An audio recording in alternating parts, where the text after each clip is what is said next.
On this January the 10th, we're going to take you 2 years into the past, a devastating coastal storm in 2024, which brought record-breaking tides, massive storm surges that flooded towns like Machias and Portland and caused extensive property damage, leading to power outages, prompting state disaster declarations, and long-term planning efforts for coastal resilience.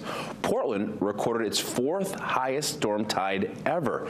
The storm surge washed out roads like Route 32 in Chamberlain, destroyed docks, flooded businesses like a barbershop in Machias, and left thousands without power. Governor Mills declared a state of emergency, requesting federal aid as the damage was so extensive. Until tomorrow, I'm Brian Sullivan.